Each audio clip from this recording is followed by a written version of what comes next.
Welcome to Recovery Channel New York. I'm your host, Luke. I am a certified recovery coach, and I have over 3 years of continuous sobriety. And I have two guests joining me today. Would you guys mind introducing yourselves? I'm Paul. And I'm Max. We are close friends and own a company together called An Arm and a Leg Productions. So I'd love to introduce today's topic.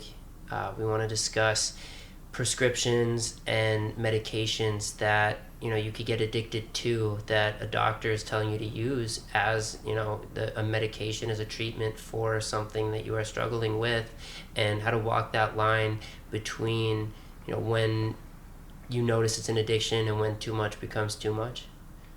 So I don't know if you want to start by maybe telling some of your story. Yeah, sure. I mean, just in broad strokes, I think my introduction to drugs was through prescribed medication. I've had my fair share of health issues, and yeah, I think you have leftover prescriptions or prescriptions for pain, prescriptions for ADHD, prescriptions for anxiety, and a lot of prescription drugs or street drugs from a doctor. I was talking to a pre-med friend of mine, and she's not alcoholic or addict, but I was telling her about a friend of mine whose thing is meth, and she didn't know the term harm reduction, but she was basically saying, street meth is so unhealthy for the heart, and if someone were to be on, whatever it is, Ritalin, Adderall, it would basically be a much safer alternative to a lot of these street drugs. And that was coming from someone who doesn't have this abstinence and addiction, AA background, where we just stay away from all these things and ask God to remove these addictions. But I found it really interesting because she was basically describing the harm reduction model without having any idea what it was, But then obviously, for a lot of people, prescriptions become a problem in their own way. And that was my response. I was like, well, you don't know the people I know. Yeah. You give them some Adderall and they're off to the races. I never personally got addicted to anything prescription where I was actually prescribed it. Mm-hmm. But I could imagine that there's a part of you that says but this is good for me because the doctor told me I can have it, and at what point do you start to realize that what you're told could be used to actually benefit you is no longer benefiting you? Yeah, I think at a certain point you realize you need it, and that's not a good feeling. I do want to say all these prescriptions we're talking about help people, and I think that's one of the big differences too. Is you look at 5 people that get prescribed the same drug, and 4 of the 5 of them, I'm looking around at the 4 of them, and they're all yeah, this is fine. I guess I have to use it for such and such, or oh yeah, I'm in pain and this helps, or yeah, I have terrible anxiety and when I have a panic attack I take a Xanax and that sort of thing. And I kind of look around and I'm like, man, that's not what I'm doing. So I also think there's an aspect of it that's I think it's just the perfect, it kind of eliminates that, there's no need for a gateway drug. I don't even know. It kind of is the gateway drug because Yeah. it's the prescribed dosage of it and the proper usage of it is the gateway to then you get addicted to it, and then you're taking more than you're prescribed, or Yeah. Getting 2 different doctors to prescribe you the same thing without telling each other. Yeah. And so it almost is the gateway in and of itself into unhealthy usage of something that could be used healthy. Yeah. I'm sure it's a brain chemistry thing too, where you get prescribed something, or somebody that takes that first drink and it kind of can balance out your brain chemistry. Absolutely. I always use the analogy of everyone has their thing, and every addict has their thing, and so you're sitting in a room with a bunch of addicts, and you you can all be talking about different drugs, but talking about how much you love it, and you would think you're talking about the same drug, and it turns out you're all talking about, your drug of choice. And I think we all have different like brain chemistry balances, and I think some people just like find the thing that perfectly balances out their brain chemistry, and Yeah. it just makes them feel like a person. We end up relying on these substances so much that when they're taken away from us, or when we stop relying on them, it's like having one leg and trying to balance on two legs. It's like trying to like support a building with like a beam, like one beam. It's just like Jenga. And it takes a long time to remember that you have like more than one beam. That's a terrible analogy, but...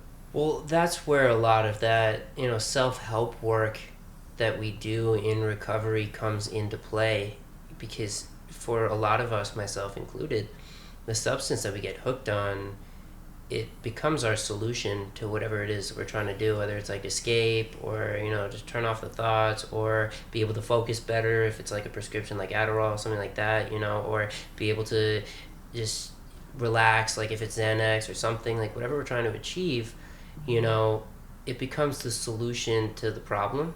Mm-hmm. And until it becomes the problem. Mm-hmm. But then when you take that away, you're left with the initial problem.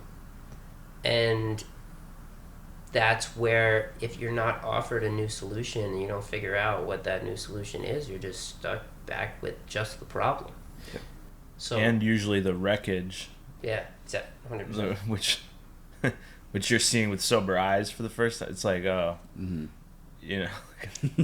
Shit. Like I heard in the rooms once, like if you want to find out why you drank, stop drinking.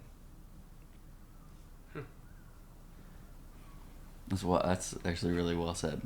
Yeah, like I think not being an asshole is like really close to being sober, if not the exact same thing. Like I would say it's the same thing. Living right. well, Yeah. Absolutely. Yeah, it's that accountability. It's that was, I think, like the single most formative thing that ever happened to me was like seeing the wreckage of my life with sober eyes for the first time, just being like, damn, like I've made a mess. Yeah, like I can't believe I thought that those things I was doing was okay. I can't believe I was okay with acting like that. I can't believe I thought that this was normal behavior. Stuff Exactly. Like that. I get that. Yeah, and you kind of look and, people don't really want anything to do with you. Your family's kind of like, all we have, in like at the very, if you're lucky, at the very least, all you have is the unconditional love of your family.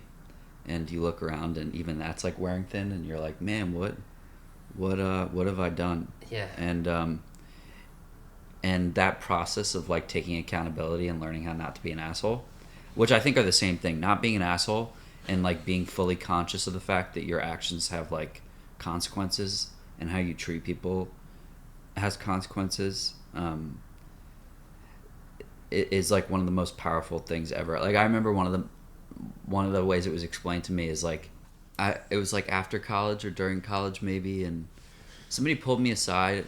I was being a jackass, and somebody pulled me aside and was, like an authoritative figure pulled me aside and was like, for your whole life, you've had two things. So you've acted a certain way, and there's the natural consequences of your actions. But then there's like this separate added layer of like you get punished by authoritative figures. So like in high school you get detention, your parents get angry at you, your whatever it is, you get punished, right? And it's supposed to be this added layer of like teaching a young person that certain things are not okay, or trying to teach the person that their actions have consequences.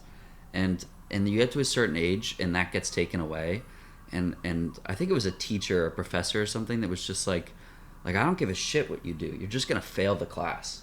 Or you're just going to ruin your relationship with your girlfriend. Or you're just like, things just have natural consequences. Or you're just going to get fired. Like your boss isn't going to sit you down and be like, like, you've been late a lot. I'm going to put you on like probation. Yeah. And you're going to have to stay an extra 15 minutes every day. Like if you're not a good worker, you're just going to get fired. It's like I was talking about with college. It gets to a point where you're just like, it's kind of up to you how much effort you want to put in and what results you're going to get out of like what you do. And Yeah, exactly. And natural consequences are, it's just like the way of the universe. Everything has consequences, and like taking accountability for it and allowing yourself to slip up, I guess, but taking accountability that, like, oh man, like, I'm kind of responsible for myself and the way I treat people, and even if I'm having a really bad day and I'm an asshole to somebody, like, I'm responsible for that too. Yeah. But it's fucking nuts, man. Because, and I guess that's, full disclosure. Like, I kind of wanted to talk about the disease model, and like, I think this is actually a really interesting topic because it kind of encompasses. It's like more broad. The thing about the disease model is that it helps people kind of absolve themselves a little of the guilt of the things we do as addicts and alcoholics. But what's really interesting to me about it, why I keep going to AA, is because this kind of paradox of, am I a victim or am I the perpetrator? Like, how do I reclaim agency for my life? And I think when it comes to prescription drugs, it is such a confusing zone because someone who you're in the care of has said, hey, this will help you. And someone who's an authority on top of that. And so, we really have to, I think, do better and look at these social systems that we're in if we're going to address this problem, because it's not like we're the lucky ones, you know what I mean, who have gotten away from this or put some distance between us and the problem, so to speak. I think that's also where, like, having, I don't want to speak for you, but I've seen it in you and I see it myself, where, like, having a purpose has really helped me a lot. Like, having this thing that we're building together.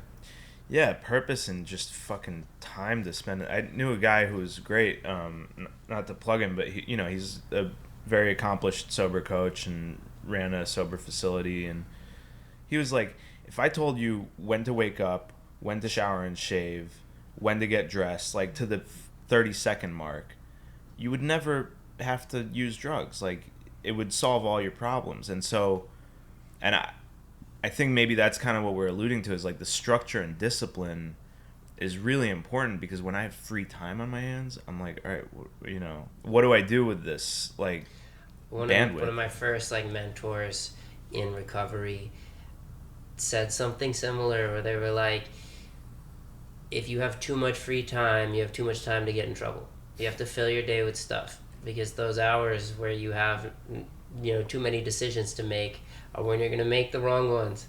And when you have, when you don't have time to get in trouble, you won't get in trouble. Yeah. Simple as that. Because, when I first just was getting sober, I didn't have a job, and honestly, I didn't have any hobbies. And honestly, like, my hobbies consisted of drinking and meeting up with friends and drinking, and that's all I did. I was in school at the time, so I had that, but I had so much free time, and it was kind of up to me how seriously I wanted to take school, because I was in college. It's kind of just, you could skip class. There's no consequences outside of, like, bad grades. It's not high school anymore. They're not going to make you come in on the weekend or make you stay late after school. It's like, you can just do whatever you want. And so I had so much free time, and I was just making those bad decisions. And so the advice he gave me was like, I want you to try one new thing every single day.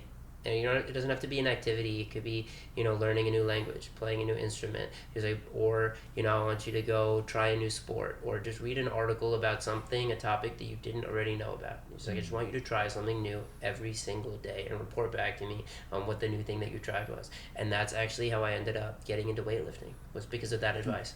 And it wasn't linear either. It started with me, like, wanting to play squash. And so I started playing squash at this gym that, like, I kept bumping into my buddy at that gym, and then he was like, hey, come lift weights with me. I'll tell you what to do. Yeah. And so it wasn't even like a linear shot where it's like, oh, let me try something new, weightlifting, and that's what happened. And then that's what I loved. It was like I tried multiple things. I went to a Broadway show with my mom. I tried playing the piano. I tried playing squash, and then I liked squash, and then that became weightlifting, and then that became just a huge part of my life and a huge part of my recovery, and part of what makes me me today and what makes me happy. And so that was some of the best advice I was ever given. It was like, just find a way to fill your time with things to do. And if you don't have many things that you do, try new things until you find something that you're going to like. Yeah. That simple. purpose and meaning, the way I see it at this point is that's the blessing that like God gave. Like you're doing this podcast, you know what I mean? Like we just saw you set up all this stuff. I mean, for whoever's like watching, there's a lot that goes into all of this to enable someone else to then just sit back, relax, enjoy, hopefully gain something from it. And it's great, but there's this other layer, this like deeper layer of the onion of like you actually being passionate about that and that bleeding through. And like that's love, you know what I mean? That's that exchange of like you love what you're doing, and then hopefully other people can feel that, can sense that, you know what I mean? But you know, I feel really fortunate that I have something I love, but it's everything, man. Because like on the flip side, Max knows this, I play pool all the time. Pool is a thing that goes back to like something I used to do with my dad, so there's like a kind of like sentimental memory to it, but it's also something that I did to like pass time when I was like homeless in New York, doing drugs, getting drunk all the time, and like trying to be social in the world when I was like in a hellscape. And it wasn't until the second time I got sober that I was like, I actually don't need to surround myself only with sober alcoholics. I can go back out into the world and play pool and be sober at the bar, and even if some bartenders don't like it, I'm gonna tip them well, and I'm gonna be a guy who's like fun to be around and adds to the atmosphere and gets fucking great at pool. And I find more than meaning and poetry that I love pool. I could talk about it for hours, but this isn't a pool podcast. You know, it really just gives me time to like put some distance between me and my daily life. And my, you know, I don't have to think about I'm an addict, I'm an alcoholic. I don't have to think about work, which, as passionate as I am about it, takes a lot of my time and bandwidth. I don't even have to think about like picking up chicks or like, you know, like who am I in the world? I just have to shoot the ball. And like sometimes just that mindlessness, you know, going back to kind of harm reduction, it's like it's probably I don't know what your drug of choice was, but the phone games are probably a better alternative. Like you might need glasses soon, but like, you know. Yeah, absolutely. I mean, definitely a better alternative. My drug of choice was alcohol, honestly. But it is something, you know, I still have those goals of things that I want to work on, because I am at a point in my life now where it's time to like step up my productivity, and those phone games are getting in the way of me accomplishing my goals. So it's without a doubt, in terms of the harm reduction model, for sure a better alternative to a lot of other addictions I could have. That's no question. But you know, I'm at a point in my life where I'm in a healthy enough place to work on some of the things that might just be more like minor inconveniences that are stopping me from getting to my goals. Yeah. And you know, for some people, like switching being a, you know, addicted to alcohol to being addicted to phone games, that might be a great like transition. Like for me, I got actually pretty addicted to coffee when I first got sober. I had never drank coffee, and I was drinking like 2 pots a day when I first got sober. And you know what? That's fine. Here we are. It's fine. I've since quit caffeine. I haven't had caffeine in like 2 years, and I'm always tired now. But it was important for me at the time to, you know, give up alcohol, and honestly having caffeine and something to drink constantly helped me do that. But then eventually I had to give that up, and so it's all about what you're ready to undertake at the time, and what's going to be beneficial for you, and what's stopping you from achieving your goals. And if getting addicted to something that's less harmful is going to actually help you achieve your goals of, you know, whatever they are, then that's great. For me right now, it's like I got to take that next step, that next initiative because I'm ready to undertake a challenge like that, and to just continue this journey of self-help and self-growth.